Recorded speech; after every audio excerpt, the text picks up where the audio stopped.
Indian institute of టాక్సాలజీ research నుంచి అయితే technician అదేవిధంగా టెక్నికల్ అసిస్టెంట్ ఉద్యోగాలకైతే నోటిఫికేషన్ అయితే రావడం జరిగిందండి.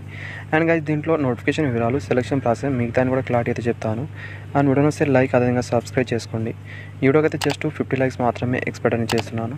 అండ్ గైస్ ఒకవేళ మీరు అప్లై అనేది చేసుకోవాలనుకుంటే కింద డిస్క్రిప్షన్ లింక్ అయితే ఉంటుంది, అక్కడ నుంచి అయితే మీరు అప్లికేషన్ చేసుకోవచ్చు. సో గైస్ అఫీషియల్ నోటిఫికేషన్ అయితే ఇక్కడ మీరు చూడొచ్చు. అప్లికేషన్ అయితే మార్చి 1 నుంచి స్టార్ట్ అవడం జరిగింది. లాస్ట్ డేట్ అనేది మార్చి 31 వరకు అయితే మీరు ఆన్లైన్ ద్వారా అప్లై అనేది చేయాల్సి అయితే ఉంటుంది. ఆఫ్లైన్ ద్వారా అయితే లేదు, ఓన్లీ ఆన్లైన్ ద్వారా మాత్రమే చేయాల్సి అయితే ఉంటుంది. గైస్ అయితే మీరు చూసుకుంటే పర్మనెంట్ ఉద్యోగాలు అయితే ఉంటాయి. దీంట్లో టెక్నికల్ అసిస్టెంట్లో అయితే టోటల్ 8 ఉద్యోగాలు అయితే ఉన్నాయి. వీళ్ళకు పే లెవెల్ 6 కింద శాలరీ అయితే ఉంటుంది. అన్ని రకాల అలవెన్స్ కలుపుకొని అయితే 63,312 రూపాయలు అయితే వస్తుంది అప్రాక్సిమేట్లీగా. ఏజ్ లిమిట్ అనేది 18 నుంచి 28 సంవత్సరాలకైతే అప్లికేషన్ చేసుకోవచ్చు. నెక్స్ట్ టెక్నీషియన్ 1 ఉద్యోగాలకైతే 11 ఉద్యోగాలు అయితే ఉన్నాయి. కేటగిరీ వైజ్ ఇక్కడ మీరు చూడండి, పే లెవెల్ 2 కింద శాలరీ అయితే ఉంటుంది. అండ్ అప్రాక్సిమేట్లీగా వీళ్ళకి శాలరీ అనేది 34,625 రూపాయలు అయితే ఉంటుంది. ఏజ్ లిమిట్ కూడా సేమ్ అయితే వర్తిస్తుంది. ఏజ్ రాష్ట్రం కూడా వర్తిస్తుందండి. క్వాలిఫికేషన్ అనేది టెక్నికల్ అసిస్టెంట్లో వివిధ రకాల వేకెన్సీ అయితే ఉన్నాయి. కోడ్ నెంబర్ అయితే ఇక్కడ మీరు చూడండి. దీంట్లో కెమికల్ సైన్స్ వాళ్ళకైతే బీఎస్సీ కెమికల్ సైన్స్ చేసిన వాళ్ళైతే ఎలిజిబుల్ అవుతారు 60% మార్క్స్తోనే. దీంతోపాటు 1 ఇయర్ డిప్లొమా అయితే ఉండాల్సి అయితే ఉంటుంది కెమికల్లో అనేది గమనించండి ఫ్రెండ్స్.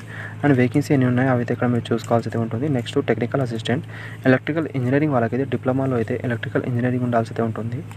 దీంతోపాటు 2 ఇయర్ వర్క్ ఎక్స్పీరియన్స్ అయితే ఉండాల్సి అయితే ఉంటుందండి. డిప్లొమా వేకెన్సీలకు అయితే అన్ని వేకెన్సీలకు 2 ఇయర్ వర్క్ ఎక్స్పీరియన్స్ అయితే ఉండాల్సి అయితే ఉంటుంది. తర్వాత ఇక్కడ సివిల్ ఇంజనీరింగ్ వాళ్ళకు ఒక వేకెన్సీ అయితే ఉంది, సేమ్ క్వాలిఫికేషన్ అయితే ఉండాల్సి అయితే ఉంటుంది. Next Animal house GLP faculty వాళ్ళకు కూడా ఇక్కడ ఒక వేకెన్సీ అయితే ఉంది. వీళ్ళకనేది బీఎస్సీ బయాలజీ స్ట్రీమ్స్లో చేసిన వాళ్ళైతే ఎలిజిబుల్ అవుతారు. దీంతోపాటు ల్యాబొరేటరీ ఎనిమల్లో కావచ్చు, ఎనిమల్ హస్బెండరీలో కావచ్చు, మీకైతే ఇక్కడ డిప్లొమా అయితే ఉండాల్సి అయితే ఉంటుంది, వాళ్ళైతే ఎలిజిబుల్ అవుతారు. నెక్స్ట్ అనేది ఏరియా బయాలజికల్ సైన్స్ వాళ్ళకు కూడా ఇక్కడ ఒక వేకెన్సీ అయితే ఉంది. వీళ్ళకి కూడా డిగ్రీ అయితే ఉండాల్సి అయితే ఉంటుంది. క్వాలిఫికేషన్ ఇక్కడ మీరు చూసే ప్రయత్నమే చేయండి. నెక్స్ట్ టెక్నీషియన్ వాళ్ళకైతే ఇక్కడ మీరు పే లెవెల్ 2 కింద సాలరీ అయితే ఉంటుంది. అండ్ గైస్ ఇక్కడ మీ స్ట్రీమ్స్ అనేది కెమికల్ సైన్స్ వాళ్ళకైతే ఇక్కడ మీకు డిప్లొమా లేదా ఐటీ అయితే ఉండాల్సి అయితే ఉంటుంది. రిలేటివ్ బ్రాంచ్లో అనేది ల్యాబొరేటరీ అసిస్టెంట్ చేసిన వాళ్ళైతే ఎలిజిబుల్ అవుతారు. సెన్సార్ అండ్ డివైస్ డెవలప్మెంట్ వాళ్ళకు కూడా సేమ్ అదేవిధంగా ఐటీ సర్టిఫికేట్ అయితే ఉండాల్సి అయితే ఉంటుంది. ఎలక్ట్రిక్ లేదా మెడికల్ ఎలక్ట్రానిక్ లేదా ఎలక్ట్రానిక్ ఇంజనీరింగ్ వాళ్ళైతే ఎలిజిబుల్ అవుతారు. నెక్స్ట్ ప్లంబర్ వాళ్ళకు కూడా ఇక్కడ మీరు చూసుకుంటే ఓన్లీ ఐటీ పాస్ ఉన్న వాళ్ళైతే ఎలిజిబుల్ అవుతారు, ప్లంబర్ సర్టిఫికేట్ అనేది. నెక్స్ట్ ఎలక్ట్రీషియన్ వాళ్ళకు కూడా ఇక్కడ మీరు ఐటీలో అనేది ఎలక్ట్రీషియన్ సర్టిఫికేట్ ఉంటే సరిపోతుంది. ఆఫ్టర్ అయితే రిఫ్రిజరేషన్ ఏసీ కండిషన్ వాళ్ళు కూడా సేమ్ ఐటీ అయితే ఉండాల్సి అయితే ఉంటుంది. రిలేటివ్ ట్రేడ్లో అని గమనించండి ఫ్రెండ్స్, వాళ్ళైతే ఎలిజిబుల్ అవుతారు. అండ్ సెలక్షన్ ప్రాసెస్ అని ఇక్కడ చూసుకుంటే టెక్నికల్ అసిస్టెంట్ వాళ్ళకైతే హిందీ లేదా ఇంగ్లీష్ లాంగ్వేజ్లో మాత్రమే ఎగ్జామ్ అయితే ఉంటుంది. మీ గ్రాడ్యుయేట్ అదేవిధంగా డిప్లొమా లెవెల్లో ఎగ్జామ్ అయితే ఉంటుంది. ఇక్కడ మీరు 3 అవర్ టైం అయితే ఇస్తారు. టోటల్ 200 క్వశ్చన్స్ అయితే ఉన్నాయి. పేపర్ 1 అని, అదేవిధంగా పేపర్ 2 అని, పేపర్ 3 అని ఉంటుంది. ఇక్కడ మీరు చూడొచ్చు. టెక్నీషియన్ వాళ్ళకు కూడా సేమ్ అదేవిధంగా అయితే ఉంటుంది.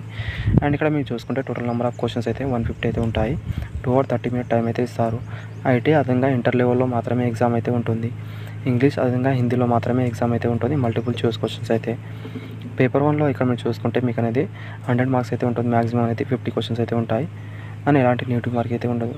పేపర్ 2 అనేది 30 మినిట్ టైం అయితే ఇస్తారు. టోటల్ క్వశ్చన్స్ అయితే 50 అయితే ఉంటాయి.